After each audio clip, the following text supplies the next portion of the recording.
BS or real talk? Oh. I don't think I need to explain to people what that means, right? No, I think we get it. Get it? It's not Bill Simmons. Let me just. First up, Warriors owner Joe Lacob told Tim Kawakami of The Athletic this about KD's free agency. I honestly don't even think about it. I don't, because there's nothing I can do about it. Zero. He's earned the right to be a free agent.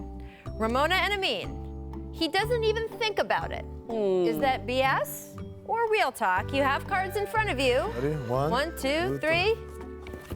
Oh. You want chocolate mousse on them, huh? All right. I thought about Prove that. your case. I thought about that for a minute because I actually believe that Joe Lacob feels that their case to Kevin Durant is what they've done for the past 3 years. Right. Right? Their case to him is what they've done together and what they can still do together. He was there a couple years ago with a shovel getting the Chase Center ready. Like, he knows what that building's going to be about. He's got the shovel. I knew where that was going. Kevin Durant knows what Silicon Valley can do for him, what the business world up there is. Everything the Warriors can present to Kevin Durant, they've already done it. So he knows what staying is. So I believe that. Do I believe he's not thinking about it? No. Joe Lacob is a man of science. He is a man, he's a businessman. There's no way that they are not thinking about that every single day and coming up with 7 different contingency plans. See, because of everything you named, I think they've thought about it and they've moved on past it, right? They know that you can't make a thing that's going to affect their team after June. But you can't make a better sales pitch than what they've done since he's been there in terms of being a first-class organization, in terms of winning, in terms of bringing in people who are about the right things, in terms of everything. I was talking about this with David Griffin on SiriusXM a couple months ago, and he said, what more can the Warriors do to show that this is the perfect place for them? Obviously, it's about things that are outside of those things that they're about. And those are the things they can't offer him. They can't offer him the challenge of rebuild it from scratch and all those things. So at that point, you almost have a level of like, hey, man, I know I did everything I can do. He wants something that we're not about to offer him here. If you are Joe Lacob, though, you have to decide things like this. When you sit down with KD to talk about if he does decide to stay, do you say to him, hey, if you're going to stay, you got to sign a multi-year deal. We're done with the one and an option and putting the whole team, look at what happened with Draymond, putting the whole team into what's going to happen next. We need to be able to make plans, sort of like the Cavaliers asked LeBron James to do. And LeBron said, no, I don't want to do that. I want to kind of take it and see how it comes. But I actually think if you're Joe Lacob, you have to make that decision? And I think that they are at the stage now where it's going to get so expensive to keep that team together. They might appreciate the leverage flexibility, too. Yeah. The flexibility. Yeah, I'm with Ramona on that one. Interesting. All right, next up, Joakim Noah told our friend Zach Lowe, quote, I'm more proud of this year with the 32-48 Grizzlies, I'm just going to insert that there, than I was when I was an all-star. I lost my confidence on the court in a very public way. You don't know if you're going to get that back. Is this BS or real talk from Joakim Noah? Go. I'm with you guys. I think it's absolutely real talk, right? Yeah. Right? And I mean, it is hard. We always talk about this. If you are a professional basketball player, you have been playing this game at a level that is so all-encompassing for so long, it becomes who you are. It is a big part of your identity as a human. And if you lose that, you really lose yourself in a way that I don't think we talk about enough. And he got himself back this year.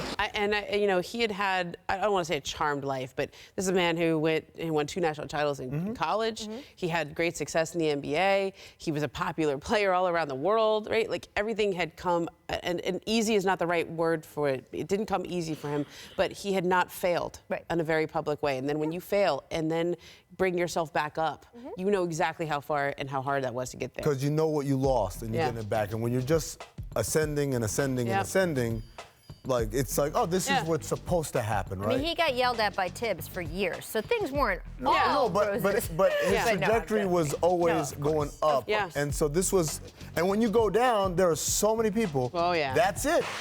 So you had a great career, sayonara. So to get back to somewhere where he's productive and liked and wanted, that means a lot. Although I will say a lot of the distaste about him that he must have felt was a lot about the contract, right?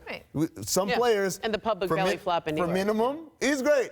If he was still making what he's making with the Knicks playing for the Grizzlies, I think there'd be a lot of Memphis fans like, we're playing how much? Right. So But I think it's a genuine sentiment. I was going to say, this is a nice part of the story to see. Finally, Kawhi playing against D-Wade for presumably the last time on Sunday, and said this about facing that Heatles team in back-to-back finals. They're both, a ways from there now. He says, that Miami Heat team is the greatest team I have ever played. Being that young and having to guard Wade and LeBron, it got me where I am today. Is Kawhi calling that Miami Heat squad the best team he's ever faced? BS or real talk? Go. All right, so. I'm gonna very chocolate mousse for you, buddy. That is not what I expected from either of you. I know. His quote is a good quote. It's a great quote. Because I do believe him when he says playing against that team got him to where he is today. That challenge is what made Kawhi Leonard. But the Warriors are the best team he's ever played. He didn't beat the Warriors. He beat the Heat. This is like, he was Finals MVP against the Heat. Right. This is classic NBA player talk, right? I'm always going to overly compliment someone that I've defeated because I defeated them. Like, I'm never going to comment the team that I didn't defeat because, like, man, they ain't all that. So, but also the context of this quote. It was in response. They asked him about Dwyane Wade. The question was about Dwyane Wade. Dwyane's final game there. You gotta say, this is a very nice thing that he said. And by the way, like Ramona said, it's true. It catapulted him from being a glorified Danny Green to one of the best players in the league, right? Shouts Danny Green. Yeah, it's not no shot at Danny Green, but the idea is shouts for Danny. Not shouts. Sorry, I thought you were like, why are you trying to start stuff, man? No, I love Danny Green. We have agreed. He's been so much fun to watch. But come on now. That Heatles team, as great as they weren't as deep, and they weren't as dominating, and they definitely didn't have a style of play that was as unguardable as the Golden State Warriors. All right, last question for this segment. Should BS or real talk be a continuing game on the jump? 100. There we go. I'm with any game that has me holding up a sign.